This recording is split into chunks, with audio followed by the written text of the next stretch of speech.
Բարև ձեզ, այսօրվա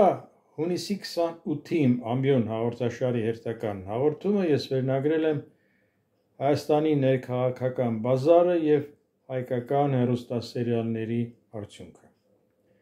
Բայց նախքան թեմային անցնելը, ինչպես միշտ, դիմում եմ կոչով բոլոր նրանց, որոնք նայում են հաղորդումներս, բայց դեռ չեն բաժանորդագրվել, ապա բաժանորդագրվեք խնդրեմ։ Իսկ նրանք, որոնք արդեն բաժանորդագրված են և նայում են հաղորդումներս, ապա դիմում եմ բոլորին, որպեսզի շարունակեք դնել լայքեր, որովհետև ձեր լայքերով իմ Համասյա Հովհաննիսյանի YouTube ալիքը ավելի է տարածվում։ Իսկ հիմա անցնեմ բուն նյութին և այսպես Հայաստանի ներքաղաքական բազարը և հայկական հեռուստասերիալների արդյունքը։ Դուք հավանաբար կռայեցիք, որ խոսքս առաջին հերթին վերաբերում է Հայաստանի ներկայիս կառավարիչներ և հայ առաքելական եկեղեցի այս շատ տհաճ, մեղմ ասած, փոխհարաբերություններին։ Փոխհարաբերություններ, որոնք անցել են բոլոր սահմանները և որոնք դարձել են կապկաց թամաշա աշխարհի առաջ։ Երեկվա համարյա թե բոլոր միջազգային լրատվական գործակալությունները անդրադարձան այս թեմային։ Հայտարարությունը և այն կադրերը, որոնք ցուցադրվում են, ուղղակի ամոթից բացի այլ զգացում չեն առաջացնում։ Գիտեք, Հայաստանի կառավարիչները պետք է լինեին իրենց բարձրության վրա և չմիջամտեին եկեղեցու ներքին գործերին։ Ես առաջին հերթին նկատում եմ միջամտության առիթը իբր կուսակրոնության հարցը։ Դա ձեր ինչ գործն է։ Այս կուսակրոնության հարցը ամբողջ աշխարհի բոլոր եկեղեցիների, քրիստոնյա եկեղեցիների առջև ծառացած է։ Թողեք այդ մարդիկ իրենց ժամանակի ընթացքում այդ հարցը կլուծվի։ Բայց պետություն, որևէ երկրի պետություն խառնվում է, գործերին, որ դուք եք որոշել խառնվել։ Մահանա, հա։ Գիտեք, հասարակությունը այս ամենը և սրանց երկուստեք, թե եկեղեցու կողմից, որոշ դեպքերում իրավացի քննադատությունը կառավարիչներին, բայց քննադատությունն էլ երկուստեք գոյություն է բառապաշար, հա, եթե բառապաշար անցնում է սահմանները, արդեն սա ցույց է տալիս նաև հասարակության, եթե չասեմ հիվանդ լինելու, այլ տկար լինելու փաստը։ Եվ հասարակությունը տկար է, առնվազն տկար է, եթե չասեմ հիվանդ է, նաև հեռուստասերիալների պատճառով, որոնք տասնամյակներ, տարիներ շարունակ, ինչ ասեմ տասնամյակներ, ապա տարիներ շարունակ քարոզել են գռեհկաբանություն, անպարկեշտություն, ի նկատի ունեմ մեծին փոքրին հարգելու սուբորդինացիայի խախտում, ինչ ասեմ, նույնիսկ որոշ սերիալներում ռոմանտիկացվել է, հուսավառացվել է հանցագործ աշխարհը։ Հանցագործ աշխարհը, ասիկան արդարության գրող է, իսկ հանցագործ աշխարհի դեմ պայքարող ուժայինները ճարիք իրենցից ճարիք են ներկայացնում և վստահություն չեն առաջացնում։ Կամ բանակի նվիրված ֆիլմեր, որոնք հակառակ այն բանի, որ պետք է դաստիարակեին ընկերասիրություն, թույլին օգնելու, որպեսզի վրակոչիկը առնականանա, հա, ընդհակառակը, ծաղրանք, նվաստացում, բաներ ենք ասում, հետո ասում թե բանակում ինչու են այսպիսի բարկեր։ Էկրանից որ երևում է, ոնց այդպես չէ, հա, էկրանը պետք է դաստիարակի։ Արվեստի գործը այն չէ, արվեստը այն չէ, ինչ որ արտահայտում է, ինչ որ կյանքում, ինչ որ կա այդ է արտահայտում, դա այլևս արվեստ չի։ Հասկանում եք։ Եվ նույնիսկ այդ մարդիկ կան, որ ասում են ընդհուպ մինչև լեզվի հարցը։ Երբ ասում են թե խոսակցական է ճիշտ, ֆլան ֆստան։ Կա խոսակցական, կա գրական, կա արվեստ և կա կյանք։ Հասկանում եք, սրանք սահմաններն անցնելը Ես դրանց քարոզելը համ բերում է այս հասարակությանը։ Հասարակություն, որի դեմքը մենք տեսնում ենք այս քանի օրերին եւ դրանից առաջ էլ հանրահավաքների ժամանակ էլ եւ մասնավորապես երեք։ Քանի անգամ ասել եմ այդ կրկնում եմ, ես իմ բոլոր հաղորդումներում միշտ հանդես կողմ չեմ եղել, ընդհանրապես դեմ եմ եղել թե Բագրատ Գալստանյանի, թե Աջապահյանի, որովհետև ինձ համար ընդունելի չէ նրանց դիրքորոշումները, ընդունելի չեն նրանց բառապաշարը եւ ընդունելի չեն այն ամենը, ինչ որ կախված է նրանց շրջապատի հետ։ Մանավանդ Աջապահյանի, որ ասում է Հայաստան անկախությունը ստացել է, ասում է Հայաստան անկախությունը ստացել է սկուտերի վրա, դրա համար չի հասկանում անկախության գինը։ Հիմա դրա մասին չեմ ուզում խորանալ, ես ասել եմ վերաբերմունքը։ Նա վերաբերմունքը Գալստյանի վերաբերյալ, որ ներսելով նրա բառապաշարը, իդեպ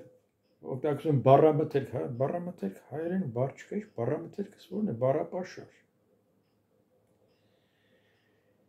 Եվ տեսնելով թե ովքեր են կանգնած հենց առաջին իսկ օրվա առաջին անգամվա հանրահավաքին, բավական բազմամարդ հանրահավաքին,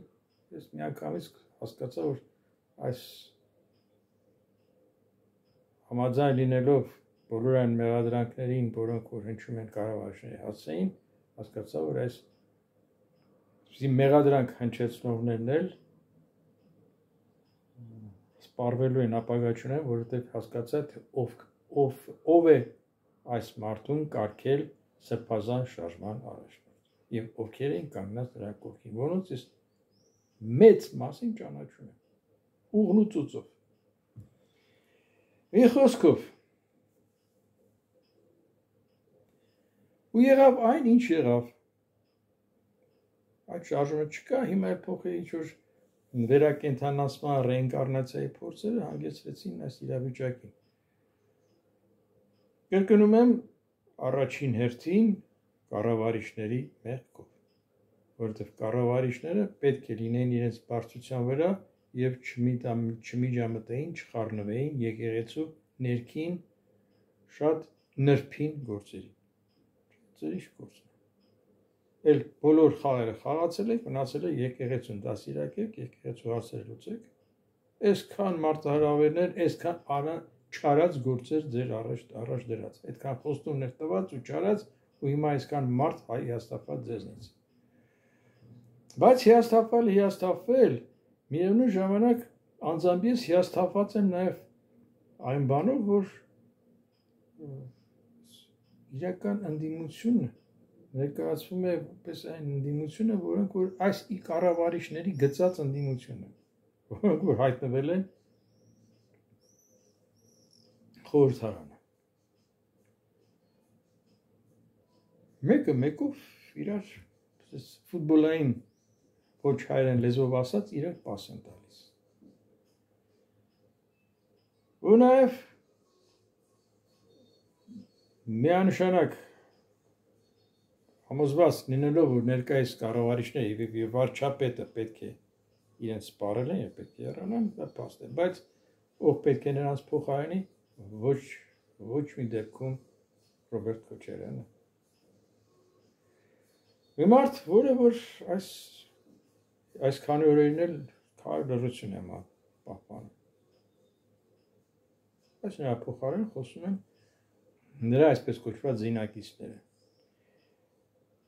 Դե նա իրենց իրավունքն յուրաքանչյուր գործիչ, յուրաքանչյուր մարդ էլ իրավունք ունի զբաղվել քաղաքականությամբ, մասնակցել քաղաքականությանը, այդ թվում ինչպես նաև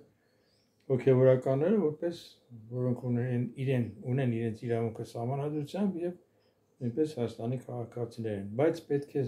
երկուստեք պահպանվեն քաղաքական պայքարի եւ քաղաքական բառապաշարի նորմերը։ Եթե դրանք անցնում են սահման, ապա վնասում են թե մեկը մեկին, թե մեկը մյուսին։ Միևնույն ժամանակ երեք ես շատ հիասթափվեցի նաև, հիասթափությունս նոր չի, բայց եւս մեկ անգամ համոզվեցի, թե ովքեր են պաշտպանում, ովքեր են եկել ի պաշտպանություն հալածվողների, այսպես ասենք։ Նախ որ Էջմիածնում տեղի ունեցող իրադարձությունների ժամանակ միանգամից նկատել էին սադրիչները, ես հիմա չեմ կարող ասել թե ում կողմից, բայց որ դրանք կային եւ հրահարեցին ընդհարում եւ փառքասոր շատ արագ դրանց մեկուսացրեցին, կային սադրիչներ կային, մի չգիտեմ որ կողմից են, գուցե երկու կողմերից էլ կային սադրիչներ։ Միևնույն ժամանակ նաեւ ուշադրություն դարձնում եք այն կանայք, որոնք որ բողոքում են, որ ուժայինները եկել են Աստծո տան մոտ գործողություն իրականացնելու, ինչ եք անում Աստծո տուն է, բայց Աստծո տուն համարելով նրանք ինչ բառապաշար էին օգտագործում։ Միթե իրեն հարգող կինը, պարկեշտ կինը կօգտագործի նման բառապաշար։ Ոչ։ Սրանք էլ են բետեր, այսպես կոչված կանանցից են, որոնք որ նոր չէին այստեղ հայտնվել, դրանից առաջ նաև Բագրատ Սրբազանի հրավիրած եւ դրանից առաջ էլ հրավիրված այս միտինգների, հանրավակների անկապտելի մասն էին։ Նույն ձեռագիրն է, նույն բառապաշարն է եւ նույն դերակատարներն է։ Ու նաեւ գիտեք հասարակությունն էլ էլի եմ ասում, այս հերոստասերիալներից դաստիարակված հասարակությունը ու նաև օգտագործելով որոշ եկեղեցականների բառապաշարը, ներկայացնում որ կան ասում են թե եկեղեցին հիմքերի հիմքն է, եկեղեցին հիմքերի հիմքը չի, բայց հիմք է, եկեղեցին սրբության սրբոցը։ Հիմքերի հիմքը պետությունն է, որովհետև եթե ոնց ինչու եմ դա ասում, որովհետև երեկվա հավաքվածներից այսպես կոչված շտատիվ լրագրողները, որոնք լրագրող էլ չես ասի դրանց, հիմա դրանի կանդրադառնամ, ինչ որ միկրոֆոն են դեմ տալիս նրան, որը ինչ որ մեկնա դերասանուհի էր, դերասանուհի չեմ ճանաչում, երևի հերոստասերիալներից է, ամեն ներկա դերասանուհի, լավ, դերասանուհին ներ աճող աստղ տող լինի, հա։ Բայց ինչ միտք է արտահայտում, ասում է այս արշավը եկեղեցի դեմ ուղղված է մեր ազգի գոյապահպանման դեմ, մոտավորապես այսպես ասում, բայց եթե չլինի ազգում է պետք պետությունը։ Հասկանում եք, ուրեմն եկեղեցին հակադրում են պետության հետ, պետությունն էլ հակադրում են եկեղեցու հետ, խայտառակություն է։ Եվ ազգի պահպանությունը համարում են ոչ ազգապահպանության գլխավոր երաշխավորն ու գրավականը պետությունն է, առանց պետություն ազգը չի կարող որատևել։ Սա աքսիոմա է, եւ թող չասեն թե երբ որ պետություն չունենք եկեղեցին, եթե պետություն երբ որ չկար, պետություն այդ քիչ թե շատ այդ դերը ստանձնել է իր վրա։ Բայց թե ինչքանով էր դա կատարում, արդյունավետ, դա հիմա։ Չկար պետություն, բնականաբար ի պատիվ եկեղեցու որոշ գործառույթներ ազգապահպանման անշուշտ ունեցել է։ Բայց ազգի գոյատևման, ազգի անվտանգության, ժողովրդի անվտանգության միակ երաշխավորը պետությունն ու պետականությունն է։ Այնպես որ մտավորական համակնող իրենց մարդը, ասում է, ում է պետք պետությունը երբ ազգ չկա, ազգ չլինի, պետություն չլինի, բայց ոնց անշան, պետություն պետք է լինի, որ ազգ լինի, հասկանում եք։ Սա նման էր հիշեցեց այն համայն Ռուսիո իմաստունի կարկառուն միտքը, թե ում է պետք այն աշխարհը, որտեղ չլինի Ռուսաստանը։ Դա մայր պատերազմ է սանձազերծել։ Հա, այդպես սահուն անցա այդ կողմ, որովհետև այն ինչ կատարվում է հիմա Հայաստանում, դա նաև ըստիս հիբրիդային պատերազմի մի մաս է, որովհետև ակնհայտ է, այսպես սև կտորի վրա սպիտակ թեղերով հյուսած այն միջամտությունը, որ կա հյուսիսից Ռուսաստանից։ Հենց թեկուզ հենց Ռուսաստանի արտաքին գործերի նախարարության հայտարարությունը կոչը Հայաստանի կառավարություններին, որ հարգեք եկեղեցուն, չգիտեմ, հարգեք հավատացյալների իրավունքները, նրանց տարպես այդպիսի տեքստով մի հայտարարություն։ Եղբայր։ Գիտեք ինչ, Թրամփը աչքից լույսը չի եւ համարում են նրան Ամերիկայի Միացյալ Նահանգների պատմության մեջ վատթարագույն նախագահ, բայց ինչ վերաբերում է համառուսի իմաստուն այդ հարաբերություններին, այս հարաբերությունները շատ հետաքրքիր ու հետագայում կարող են շատ նրբին երանգներ բացահայտել, բայց այնուամենայնիվ մի արտահայտություն է, որ երբ Ամերիկան Իսրայելը հարձակվել են Իրանի վրա, ես դա պատահական չեմ ասում, Ամերիկան եւ Իսրայելը, որովհետեւ կրկնում եմ եւ միշտ սկզբից ասել եմ, որ Իսրայելը առանց Ամերիկայի չէր համարձակվի հարձակվել Իրանի դեմ։ Խոսքով այդ ժամանակ, երբ Ռուսաստանը հեռախոսազրույցի ժամանակ իբր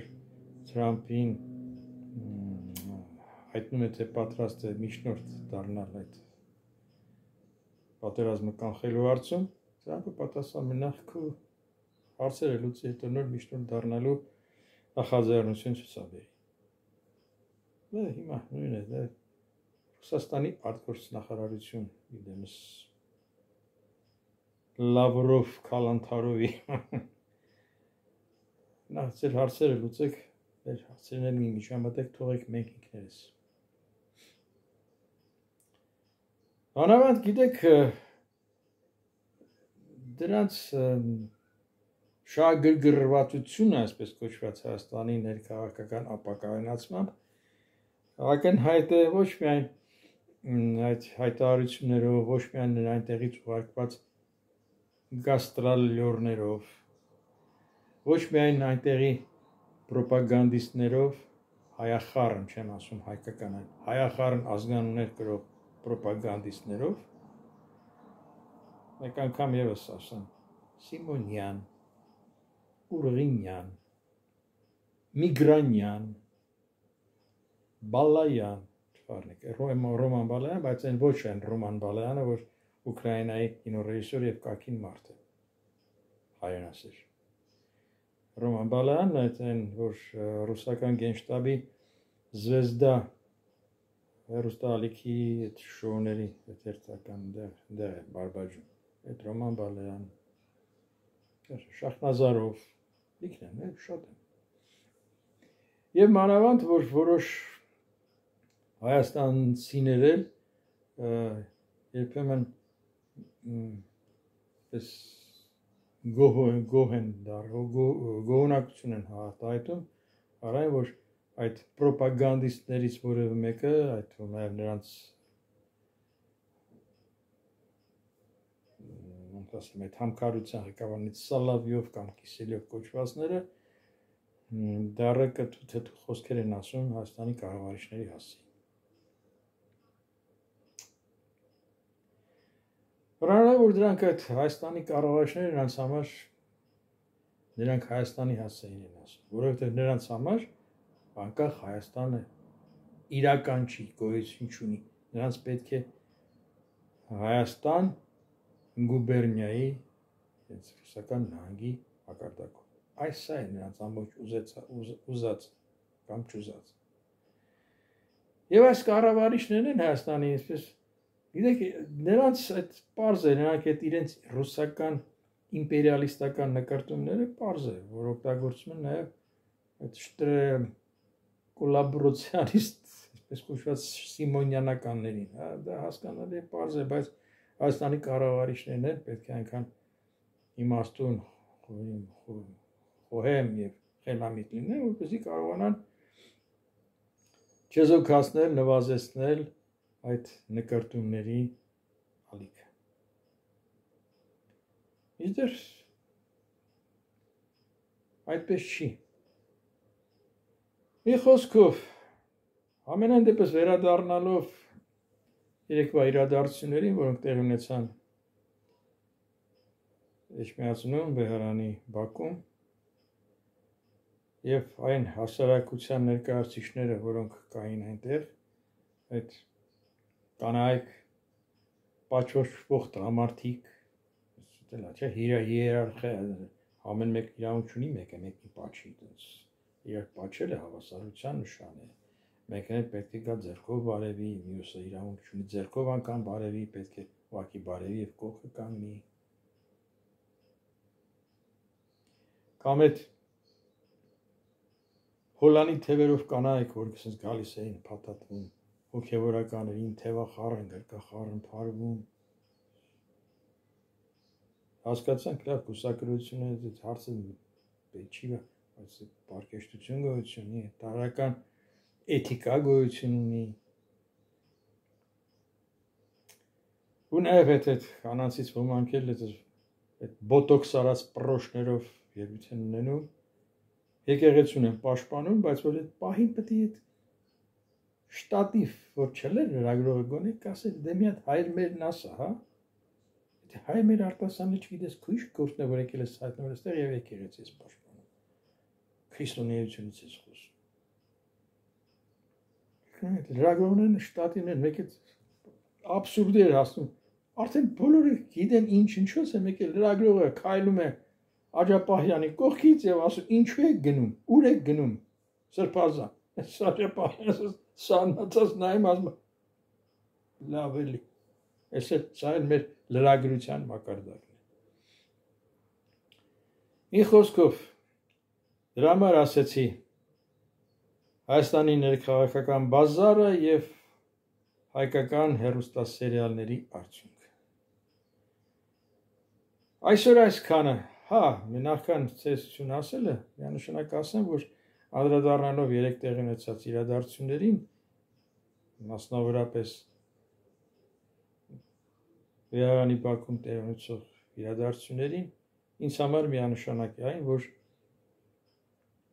Հայաստանի ներկայիս կառավարիչները կնքեցին իրենց հեռանալը։ Այսօր այսքանը, բայց նախքան ցտեսություն ասելը, մեկ անգամ եւս դիմում եմ բոլոր նրանց, որոնք նայում են հաղորդումներս, բայց դեռ չեն բաժանորդագրվել, ապա բաժանորդագրվեք, խնդրեմ։ Որ նրանք որ բաժանորդագրված են եւ նայում են հաղորդումներս, ապա շարունակեք դնել լայքեր, որովհետեւ ձեր լայքերով իմ Մամասյան Հովհաննիսյան YouTube ալիքը ավելի է տարածվում։ Այսօր այսքանը, ցտեսություն, կհանդիպենք, խաղաղություն մեզ, խաղաղություն աշխարհին եւ իմաստնություն մեզ բոլորիս։ Ցտեսություն։